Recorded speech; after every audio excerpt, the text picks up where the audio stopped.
DC's bringing us Doomsday Clock and Dark Knights Metal this week. Is there anything else that can compete with that? I don't know, but let's find out. What's up, everybody? I'm Stan, and welcome to Detail Comics, where we go over comics in detail. This is Preview Picks, the show where I go over the comic books that are coming out on Wednesday, give you an idea what they're all about, and whether there's something you should talk to your comic book shop about. Make sure you subscribe to get one of these every single Monday. The first book that I want to talk about is Flash number 43, which continues the Perfect Storm arc, which is really going to lead us into the Flash Wars storyline. So this is going to be wrapping up some loose ends. We got Gorilla Grodd with a Speed Force, and there's a lot of stuff going on, just like there's a lot of stuff going on in Hal Jordan and the Green Lantern Corps number 41, written by Robert Venditti. So this is the Will of Zod story arc. So we've seen Zod fighting the Green Lanterns, and it's really been one of the best arcs of Green Lantern Corps since the start of the run. So if you're sleeping on Green Lantern Corps like I have been, it's one of those things that you're going to want to check out. Another book you might want to check out is Trinity number 20, which is going to be kind of concluding its run in the near term, but overall it's been a great story about Superman, Batman, and Wonder Woman, and if you're looking for some excellence, check out Trade number 1. That was written by Francis Manapul with art by Francis Manapul, and it was really a great introduction into the series. In a similar vein, we have two other books from Marvel that are coming to a conclusion, and that's Jessica Jones number 18, where we get the final story before they switch it over to a new creative team, but we're not necessarily sure when exactly that's launching. However, Brian Michael Bendis and Michael Gaydos, they're going to be telling their final Jessica Jones story, and it's going to be something that people haven't really seen, or at least that's what the solicits say. Another book is Invincible Iron Man number 598, which is nearing the end of the Search for Tony Stark arc, which Brian Michael Bendis has been telling ever since the introduction of Ironheart and Civil War II and how he put him in a coma and all that crap that's been going on. So it's really leading up to 600, where Brian Michael Bendis is going to make his last stand as Iron Man before we transition over to Dan Slott in Tony Stark Iron Man, which is coming out in June. So it's one of those books that if you want to get that anniversary issue, you want to get that number 600, you want to see how Brian Michael Bendis finishes out, it's the book for you to pick up. As we jump over to independent books, let's talk about Valiant's X-O Manowar number 13. Overall, it's been a fantastic storyline leading up to this point in time. However, Clayton Crane, who is doing the original art, is no longer in the book, but Matt Kindt is still writing a pretty fantastic story. So as we're going to kind of transition X-O Manowar back to Earth, plus we're going to lead into Harbinger Wars, it's a book that, I would recommend you picking up. However, the stronger parts of this story arc are definitely in the first two story arcs, so those are the ones that I'd recommend you pick up if you're looking for an X-O Manowar story. Jumping back over to Marvel, let's talk about Despicable Deadpool number 297. So as Jerry Dugan is finishing up his run on Deadpool, which is going to conclude with issue number 300, I've been hearing some fantastic things about this book, and I haven't been reading Deadpool at all. So it's one of those books that I might have to jump back into, or at least jump into from the first part. So if you guys have any recommendations for me, let me know in the comments as to which issues I should probably hop into to get the most out of my Deadpool experience. However, there is a book that I've been reading along with regularly, and that's Peter Parker's Spectacular Spider-Man. So issue number 302 comes out this week, and we see more Spider-Man back in time. So young Spider-Man teaming up with old Spider-Man, taking on all these kind of villains, and I'm wondering what kind of effect all these actions are going to have on the main continuity, if it's going to spur off some sort of alternate universe, or if it's just going to kind of not really matter, because I'm really happy with what Marvel 2-in-1 is doing, and Chip Zdarsky's writing both books. However, Spectacular Spider-Man has been a bit of a disappointment. So I'm ready to see him ramp up and get back into Spider-Man with some vigor, but Marvel 2-in-1 is more than enough to tide me over for Chip Zdarsky books. Heading back over to DC, let's talk about New Age of Heroes. So New Age of Heroes gives us Silencer number 3, and Silencer number 3 is going to be, I think, the last book that John Romita Jr. is going to be doing the art on, so it's possible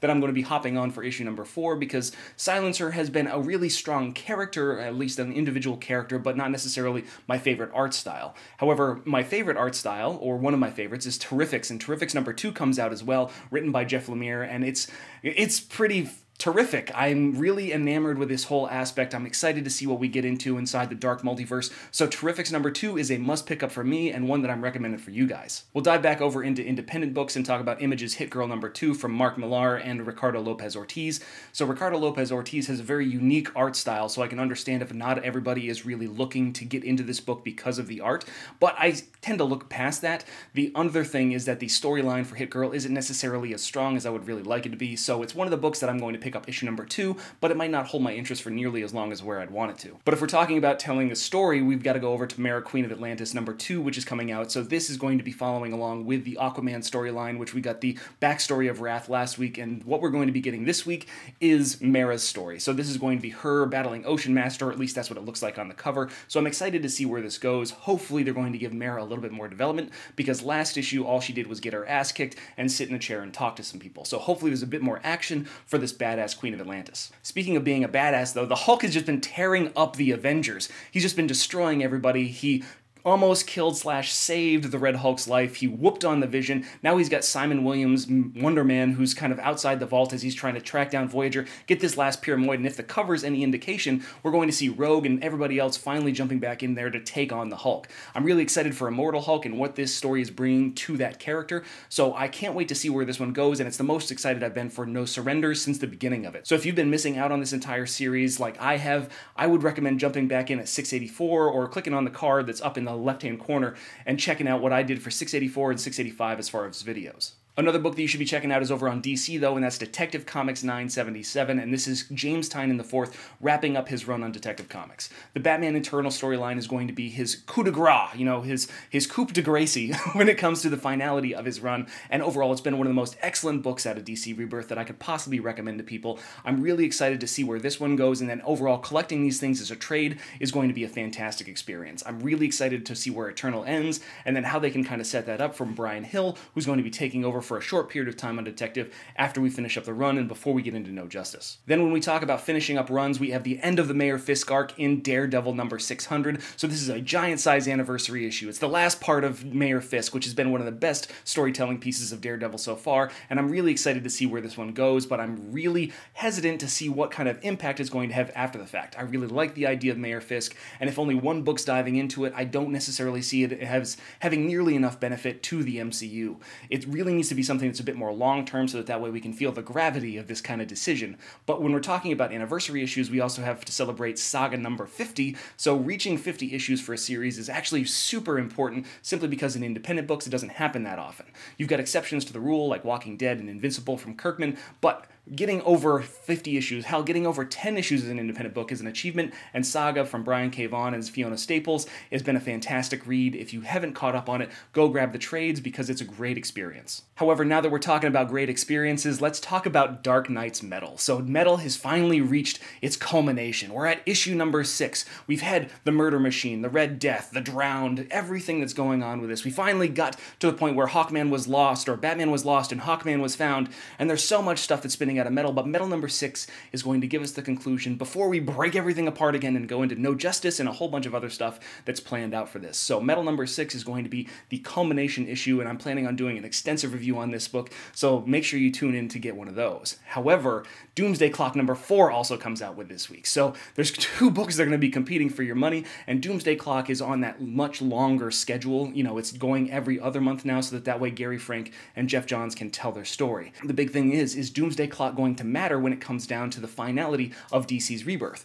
Everybody says yes. I'm a little bit hesitant on it simply because over that 2-year time frame, a lot can happen inside the DC universe unless they're planning on this. They're thinking ahead. They're being a bit smarter than Stan, which probably isn't that hard. But I'm excited for Doomsday Clock, and I'm trying to figure out how I can do a review for issues number 1 through 3 to tie into number 4 to get you guys as much information as possible. Then to finish things up, let's talk about brand new number 1s. We have Shadow Man number 1, which is coming out from Valiant, and that's going to be kind of taking on a bunch of different storylines. And again, we're leading into Harbinger Wars, Harbinger Wars 2, which is going to be the big event from Valiant that's coming up this summer. We also have Mother Panic AD number 1, which is coming out, and that's going to be a pretty interesting story based around the aftermath of the Milk Wars saga in Young Animals imprint. Heading over to Image, we also get the resurrection of Cyberforce number 1, which was originally created by Mark Silvestri. While he is only associated in very limited terms with this story, it's interesting to see a little bit of nostalgia coming back. They've already had some success when it comes to like Youngblood and a bunch of other stuff that's happening in regards to that Image universe that was created at that point in time, so I'm curious to see what Cyberforce can really do. However, the number 1 that I'm really kind of intrigued by, Johnny Blaze Damnation number 1. So tying into the Damnation storyline, we get a single one-shot issue which is going to take Johnny Blaze's Ghost Rider, put him back in hell, which seems to be the plan after you read Damnation number 3, and see what he can do against Mephisto on his home turf. It might not necessarily be the best book for everybody, but if you want a little bit of classic Ghost Rider, Johnny Blaze storytelling action, Johnny Blaze Damnation number 1 is the place that you're going to want to be. However, I want to know what you guys are excited for too, so hit me up in the comments down below and we can start that conversation. As always, if you like what you see, hit the like button. Don't forget to subscribe to get more news, reviews, and commentary on comic books, comic book movies, comic book TV shows and games, and anything and everything inside the world of comics.